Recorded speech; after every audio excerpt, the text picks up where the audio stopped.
విధంగా నిరంతరము జరుగుతుంది. కావున మనస్సు కేవలము ఇంద్రియములకు కేంద్ర బిందువై ఉన్నది. కాబట్టి ఈ మనస్సు ఈ 10 ఇంద్రియాలు ఉన్నాయే, కంటితో చూస్తున్నాం. చూసినంత మాత్రంతో ఈ చూపు, ఈ కన్ను బయట ఉన్న దృశ్యాన్ని లోపలికి తెస్తుంది. తెచ్చినప్పుడు ఈ మనస్సు అలాంటిని కనుక్కోవాలంటే మళ్ళా లోపల ఉన్న మనస్సు కనుక్కోవాల్సిందే. ఇంద్రియాలు ఏమిటివి అంటే ఆయా విషయాలను లోపలికి తెస్తాయి. అంతేగాని ఇది ఫలానా విషయము అని కనుక్కోవాలంటే ఒక మనస్సే కనుక్కుంటుంది. మనస్సే 10 ఇంద్రియాలు అవుతుంది. కళ్ళు, ముక్కు, చెవులు, నాలుక మొత్తం 10 ఇంద్రియాలు అవుతుంది మనస్సే. ఆ చూసేది అవుతుంది, వినేది అవుతుంది, నాలుగలు చూసేది అవుతుంది, వాసనలు చూసేది అవుతుంది. ఈ విధంగా అన్ని ఇంద్రియాల ద్వారా ఏ విషయాలు బయట ఉన్నాయో ఆ విషయాలన్నింటినీ తెచ్చుకొని వాటిని చూసేది అవుతుంది లోపల ఉండేటువంటి మనస్సు. ఈ ఇంద్రియాలన్నిటికీ అధిపతిగా చూసేది అవుతుంది మనస్సు. ఎదుట నేను ఒక పుష్పమును చూచుచున్నాను. ఆ పుష్పము యొక్క ఆకారం నా మనస్సులోని దృశ్యము కంటే వేరు కాదు. పుష్పాన్ని చూసినానంటే ఆ పుష్పము ఏం చూసినాను, కంటితో చూసినానే కానీ ఇప్పుడు కంటితో చూసిన వల్ల మన లోపలికి వస్తున్నాయా? మనం బజార్లో పోతూ ఉంటాము, అన్ని అంగళ్ళు ఉంటాయి చుట్టూ. ఆ అంగళ్ళనంతా చూస్తూ ఉన్నామే కానీ ఆ అంగళ్ళతో అవి నా లోపలికి రావడం లేదు. ఎందుకంటే అవి నాకు అవసరం లేదు కాబట్టి. నాకు ఏది అవసరం ఉందో ఆ విషయమే లోపలికి వచ్చి ఇది తీసుకుందామా, ఇది వద్దా, ఇది మంచిదా, ఇది చెడ్డదా అని ఆలోచించేటప్పటికీ ఆ వస్తువు నాలోకి వచ్చి దాన్ని శుభ్రంగా చూసినప్పుడే నేను నిర్ణయం చేసుకుంటాను. చూసినంత మాత్రమేతోనే అవి నా లోపలికి రావు. అట్లా నాతో ఎన్నో చూడబడిపోతూ ఉంటాయి. ఏది నా దగ్గరికి రాదు. ఏది నాకు కావాలనో దాన్ని మాత్రము నా లోపలికి వచ్చి మంచి చెడుగులను విచారించి ఆ విషయాన్ని, ఆ వస్తువుని తీసుకుంటూ ఉంటుంది. ఆ విధంగా జరుగుతూ ఉంటుంది లోపల ఉండేటువంటి ఆ మనస్సు, ఇంద్రియాలు. మరియు నా మనోదృశ్యము నా మనస్సు కంటే భిన్నము కాదు. మనస్సు చేత మాత్రమే విషయములు గ్రహింపబడుచున్నవి. ఆ మనోదృశ్యములు ఏవేవి తెచ్చి నేను దానికి ఇస్తూ ఉంటానో అవన్నీ రూపం పొంది అవి నాకు చూపిస్తుంది. ఆ విధంగా నా మనస్సు ఏవేవి ఉన్నాయని చూస్తూ ఉన్నానో అవన్నీ కూడా నా మనస్సులోకి వచ్చి రూపం పొందినటువంటివే కానీ వేరైనటువంటివి కాదు. అవన్నీ కూడా మనోదృశ్యములే, మనస్సులో కనిపించేటువంటివి మాత్రమే. వద్దనుకున్నాను అనుకో, ఇప్పుడు ధ్యానం చేసుకోవాలనుకున్నాను, నేను ఏది చూడవాలనుకోలే, ఊరుకున్నాను కళ్ళు మూసుకొని ఆ అంతర్ముఖమై ఊరుకున్నాను. ఆ ఊరుకున్నప్పుడు ఆ మనస్సు బయటికి రాలేదు కదా. ఆ మనస్సు బయటికి రానప్పుడు ఈ ప్రపంచాన్ని ఏం చూస్తుంది? ఈ ప్రపంచం ఏది దానికి అగుపించలే.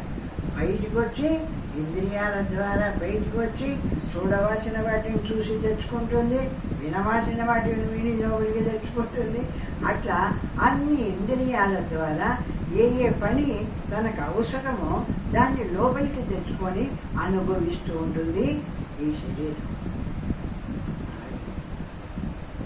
ప్రతి విషయములు మనపై తమ ప్రభావం చూపినప్పుడే మన మనస్సు అస్తిత్వం కలిగి ఉన్నది.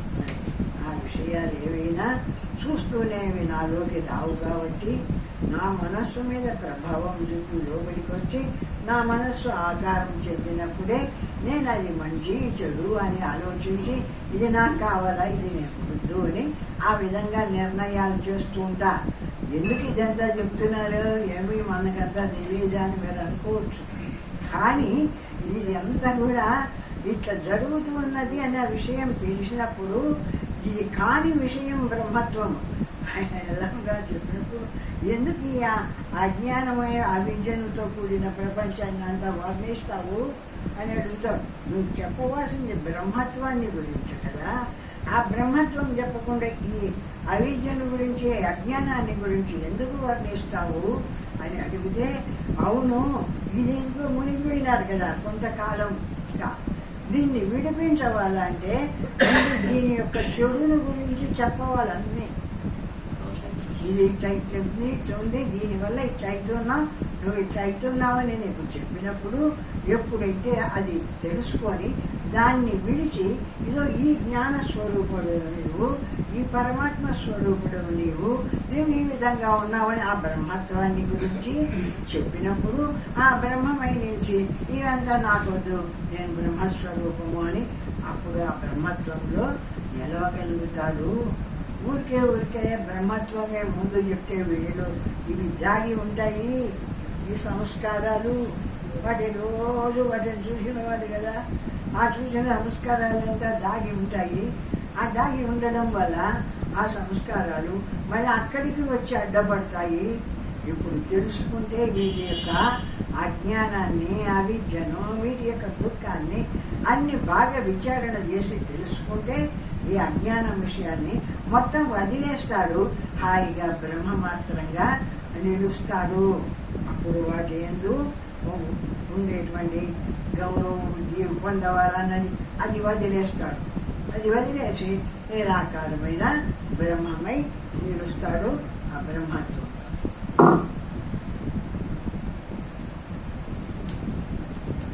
యథా స్వప్నమయో జీవో జాయతే మ్రియతే వివా తథా జీవా అమి సర్వే భవంతి న భవంతి చ.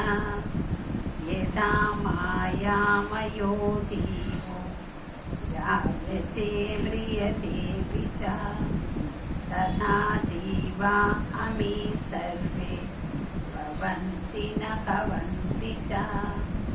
యథా నిర్మితకో జీవో జాయతే మ్రియతే వివా తథా జీవా అమి సర్వే భవంతి న భవంతి చ. స్వప్నములో జీవులు కనపడి మాయమగునట్లే జాగ్రత్త అవస్థలో కనపడు జీవులు కూడా కనపడి మాయమవుతున్నారు. ఎప్పుడు కనిపిస్తుంటారా? ఒకవేళ మన పిల్లలు ఎక్కడన్నా చదువుతుండి ఇళ్ళకు వచ్చినారనుకో, వాళ్ళకు సెలవులు 15 రోజులు ఉంటాయి, అంతకాలం ఉంటారు, మళ్ళీ వాళ్ళు అయితేనే వెళ్ళిపోతూ ఉంటారు. ఇట్లా స్వప్నంలో కూడా కొన్ని విషయాలు చూసినంతసేపు కనిపిస్తాయి, కొంతసేపటికి లేకుండా పోతూ ఉంటాయి. అట్లనే ఇక్కడ జాగ్రత్త అవస్థలో కూడా నీకు కొంతమంది కలుస్తూ ఉంటారు, కొంతమందితో నీవు వాళ్ళతో కలిసిమెలిసి ఉంటూ ఉంటావు, కొంతకాలానికి వాళ్ళు వెళ్ళిపోతూ ఉంటారు. ఆ విధంగా అక్కడ ఎట్లా జరుగుతుందో ఇక్కడ అట్లే జరుగుతుంది. యదా స్వప్నద్వయాభాసం స్పందతే మాయయా మనః తదా జాగ్రత్తద్వయాభాసం స్పందతే మాయయా మనః. అది కదలిక వల్ల సృష్టి చేస్తుంది. వాళ్ళ ఇష్టమో ఏదో ఒకటి సృష్టి చేసి వాళ్ళని ఇద్దరిని కూర్చోబెట్టుకుంటుంది. మళ్ళా కొంతకాలానికి వీళ్ళు నాకు పనికిరారని వాళ్ళని తీసి అవతల పడేస్తుంది. ఇదంతా కూడా ఏమిటి అంటే ఇదంతా మనస్సు చేసేటువంటి పని. ఆ విధంగా కొంతసేపు దగ్గరికి తీసుకుంటుంది, కొంతకాలానికి అందరినీ విడిచేస్తుంటుంది. ఆ విధంగా జరుగుతుంటుంది ప్రపంచంలో పని. మాయ చేత సృష్టింపబడిన జీవులు బయల్వెడలి అంతర్హితమవుచున్నట్లు జాగ్రత్త అవస్థలోని జీవులు బయల్వెడలి అంతర్హితమవుచున్నారు. అంటే మాయ చేత సృష్టింపబడిన జీవులు లోపల కనబడి, అంటే స్వప్నంలో మాయ చేత అక్కడ స్వప్నంలో మనుషులు లేరు, ప్రపంచం లేదు. కానీ ఇది అనుకున్నందువల్ల ఆ ప్రపంచం అంతా ఆ మనుషులు అందరూ వచ్చి కనిపడినారు.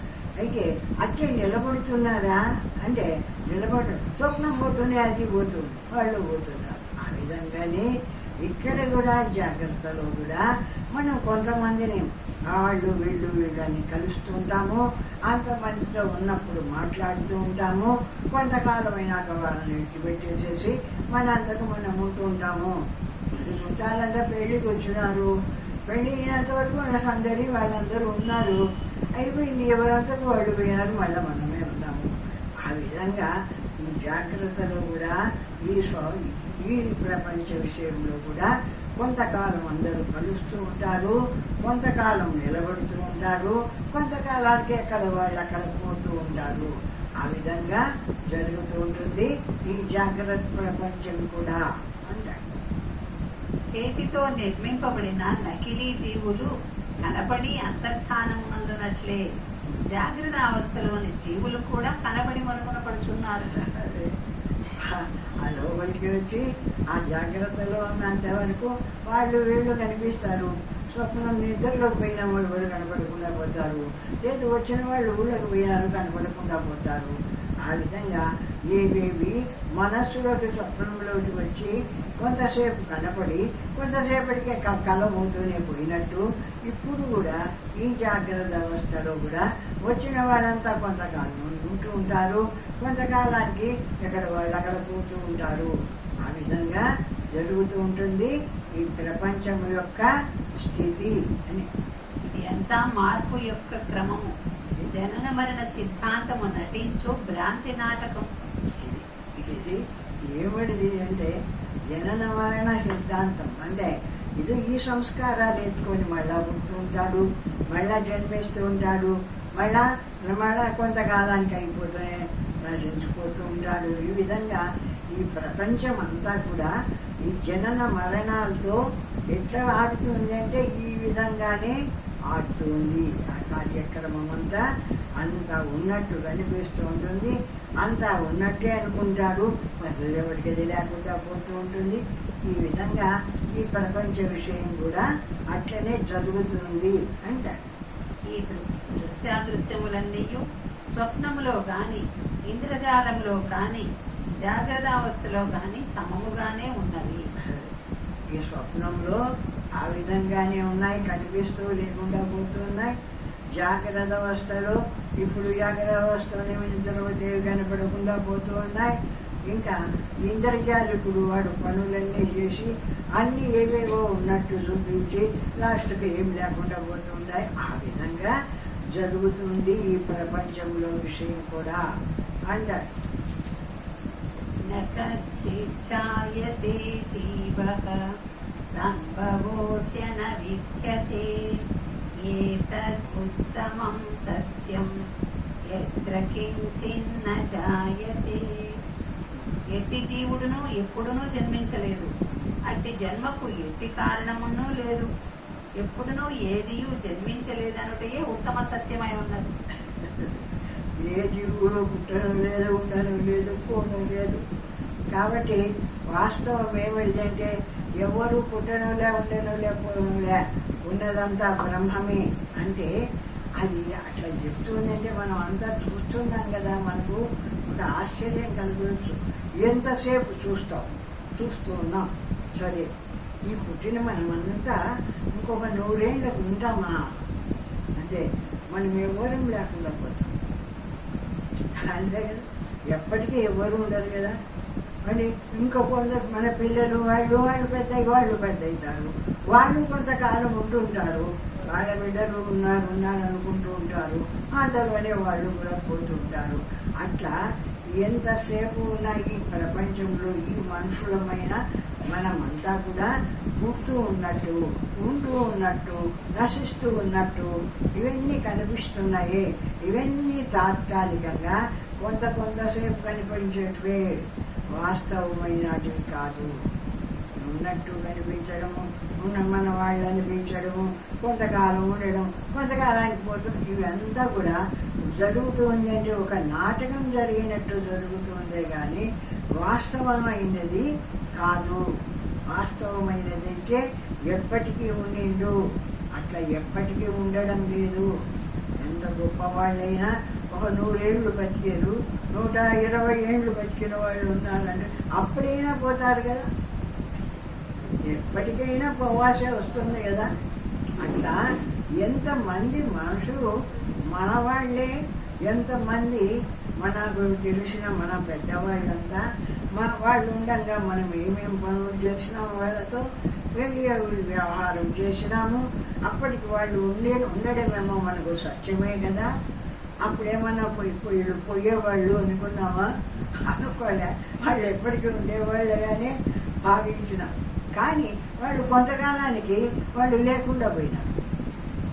ఇప్పుడు ఉన్నారా మన వాళ్ళంతా? పోయిన వాళ్ళంతా ఎక్కడా కనిపించడం లేదు.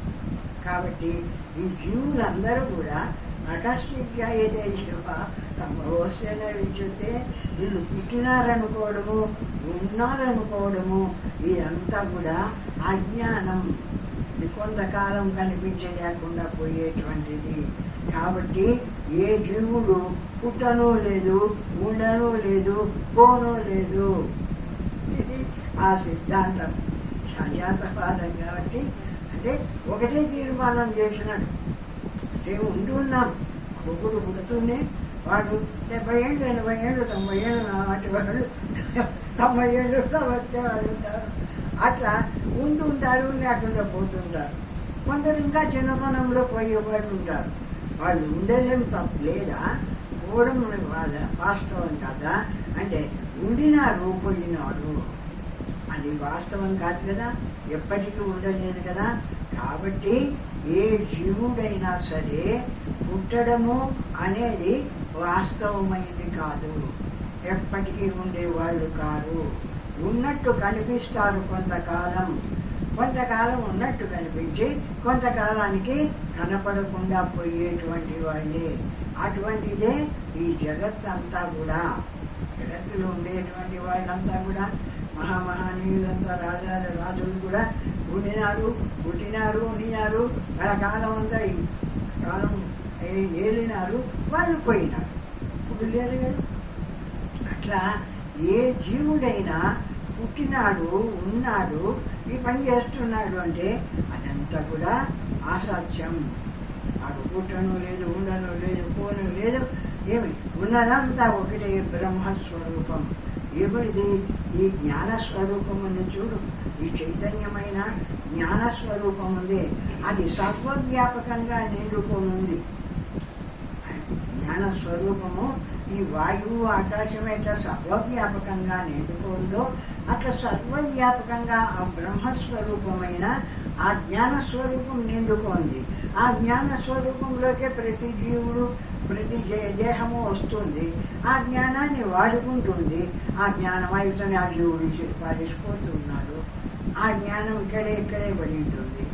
ఆ విధంగా ఈ జగత్తులో ఉండేటువంటి ఈ చైతన్య స్వరూపమైన పరమాత్మ ఎప్పటికీ ఉండేటువంటి వాడు. ఇప్పుడు మనం పీలుస్తుండే గాలి ఈ పొద్దుటిదే. పూర్వం మనం వాళ్ళందరూ పీల్చిన గాలే కదా, ఇంకా మన పిల్లలు పీల్చే గాలే కదా. ఆ గాలి వస్తూ పోతూ ఉందా ఏమన్నా? అది వస్తూ పోతూ లేదు. అందరూ ఎవరెవరు పుడుతున్నారో వాళ్ళంతా ఆ గాలినే పీల్చుకుంటున్నారు, ఆ గాలినే అనుభవిస్తూ ఉన్నారు. పోయేటప్పుడు ఆ గాలిని విడిచిపెట్టి వాళ్ళు పోతున్నారు. ఉన్నదంతా ఏమిది? నిరాకారమైన చిదాకాశ స్వరూపమైన ఆ పరమాత్మ సర్వవ్యాపకంగా ఉంది. అది పుట్టేది కాదు, ఉండేది కాదు, పోయేది కాదు. దాంట్లోకి మానవులు వస్తున్నారు, వాడుకుంటున్నారు, అజ్ఞానాన్ని వాళ్ళు పోతున్నారు. అది మాత్రము ఎప్పటికీ ప్రకాశిస్తుంది. ఆ శుద్ధ బ్రహ్మస్వరూపము అది పరమాత్మ అని.